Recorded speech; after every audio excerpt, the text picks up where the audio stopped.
நான் வரேன் சல்மான், நான் வரேன் உங்ககிட்ட. அதாவது இந்த பெண்கள் உரிமை திட்டம்ங்கிறது வந்து உங்க கொடுத்த வாக்குறுதி. அதுல இப்ப தமிழகத்தில் இருக்கக்கூடிய மீண்டும் சொல்றேன் 2,44,00,000 அட்லீஸ்ட் வந்து 1,90,00,000 பேருக்கு வந்து வறுமை கோட்டுக்கு கீழே உள்ளவர்களாக கணக்கு இருக்கு. ஆனா இப்பயும் அதிலே 1 கோடி மக்களுக்கு கொடுக்கல. ஏன் கொடுக்கல, எது கொடுக்கல? நீங்க சொல்ற இந்த டேட்டா எப்போ எடுக்கப்பட்ட டேட்டா சார்? ஒரு 2,44,00,000 வாக்கு ரேஷன் கார்டு இருக்கு சார் தமிழ்நாட்டுல. ரேஷன் கார்டு இருக்கு. நீங்க வறுமை கோட்டுக்கு கீழா இருக்கிறவர்கள் அப்படின்னு நம்ம ஒரு இப்போ இருக்கிற வறுமை கோடு இவங்க என்ன கணக்கு வச்சிருக்காங்க? திமுக என்ன கணக்கு? தகுதி தராதரம் முன்னாடி இல்ல, இப்ப திமுக வச்சுக்க முடியாது. இல்ல தகுதி தரா முன்னாடி இல்ல, இப்ப எப்படி தகுதி தராதரம் வந்துருச்சு? திமுக வச்சுக்க முடியாதுன்னு சொல்றேன். அது திமுக முடிவு எடுக்க முடியாது. அந்த நீங்க சொல்ற அததான் இப்போ வந்து கேட்டவர்கள் 1,90,00,000. சரி, 30 லட்சம் பேர் கேட்டாங்களா? ஏன் அதுலயும் 13 லட்சம் பேரை நிறுத்திட்டாங்க? என்ன உங்களுக்கு கஷ்டம்? வீண் விரயமா எவ்வளவோ சிலைக்கு அவ்வளவு செய்து அது இதுன்னு செலவு பண்றீங்களே, ஏன் பண்ண முடியாது? மக்களுக்கு தானே நீங்க கொடுத்த வாக்குறுதி தானே. சரி, ரெண்டாவது அவர் சொன்னாரு தாலிக்கு தங்கத்தை 2 வருஷத்துக்கு முன்னாடி. ஆமா, கொரோனா காலம்.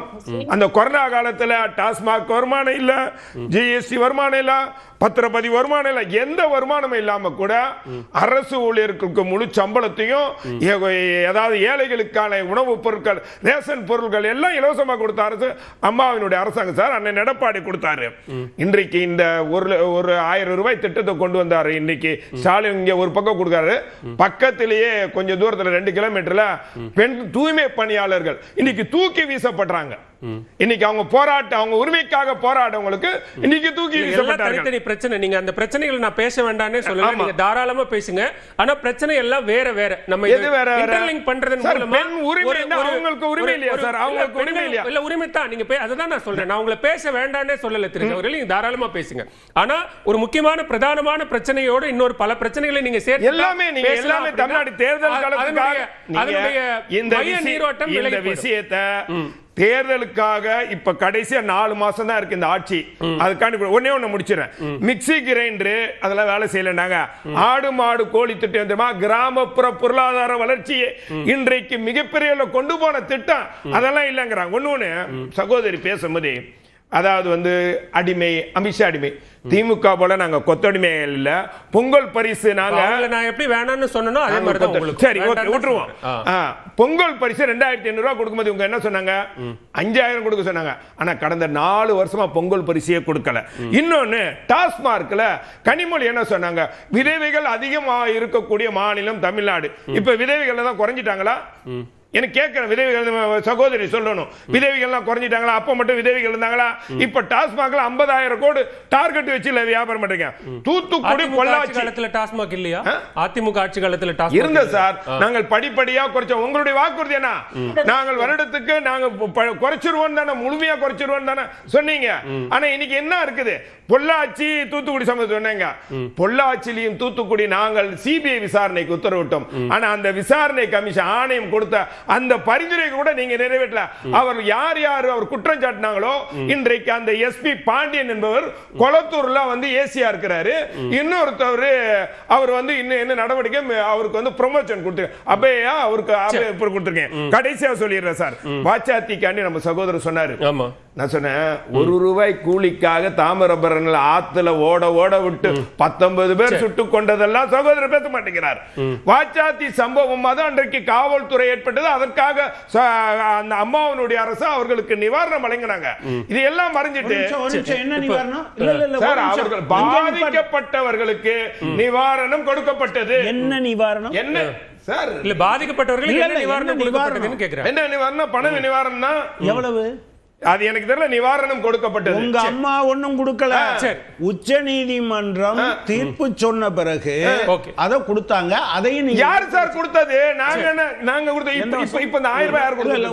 ஒரு நிமிஷம். எந்த வருஷம்? நாங்க கொடுத்தது எந்த வருஷம்? இல்ல தப்பா சொல்றாரு. சரி, ஓகே சார். இல்லவே இல்லைங்க, தேடி எடுத்து போயிட்டு இருந்தாங்க.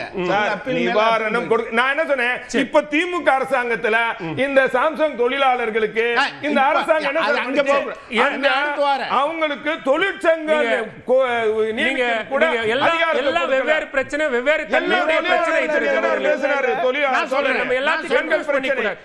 எல்லாத்தையும் கன்ஃபியூஸ் பண்ணிக்கூடாது. இப்ப பெண்களுக்குள்ள பிரச்சனை எல்லாம் தீர்ந்து போச்சு. சார்? இல்ல, நீங்க நான் அதுதான் சொல்றேன். நீங்க எல்லாத்தையும் சொல்லுங்க. பாட்டி வரை பாலியல் ரீதியாக நீங்க எல்லாத்தையும் சொல்லுங்க, பதில் சொல்லட்டும். இன்னொன்னு கன்ஃபியூஸ் பண்ணிக்க வேண்டாம். இன்னொன்னு தெரியுமா, அது பெண்களுக்கு அதிகமான இது வன்கொடுமைகள் எல்லாம் தமிழகத்திலே 54% அதிகரிச்சிருதாக மத்திய அரசாங்கம் சொல்லி கூட புள்ளி என்ன ரிப்போர்ட் NCRB ஓட ரிப்போர்ட் இருந்தா எடுத்து வச்சுக்கோங்க. பேசுவோம்.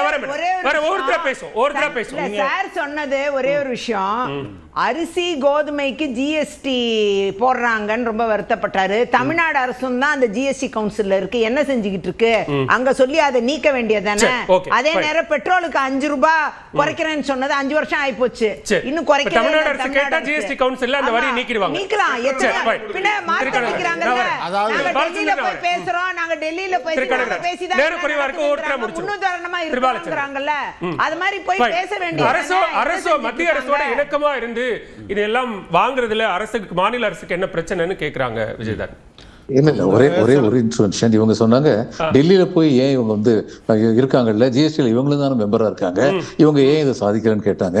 நான் கேட்கிறேன், சட்டமன்றத்தில் உங்க ஆட்கள் 60 பேர் இருக்காங்கல்ல, இவங்க என்னென்ன சொல்றாங்களோ அதிமுக சொல்றாங்களோ அது சட்டமன்றத்தில் நிறைவேற்ற வேண்டியதானே.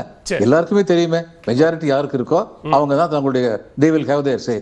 ஜிஎஸ்டி கவுன்சில்ல வந்து சென்ட்ரல் கவர்மெண்ட்டுக்கு எத்தனை பெர்சன்டேஜ் வெயிட்டேஜ் இருக்கு, ஒவ்வொரு ஸ்டேட்டுக்கு எத்தனை பெர்சன்டேஜ் வெயிட்டேஜ் இருக்கு, இதெல்லாம் தெரிஞ்சிட்டு அதுக்கப்புறம் பேசணும்.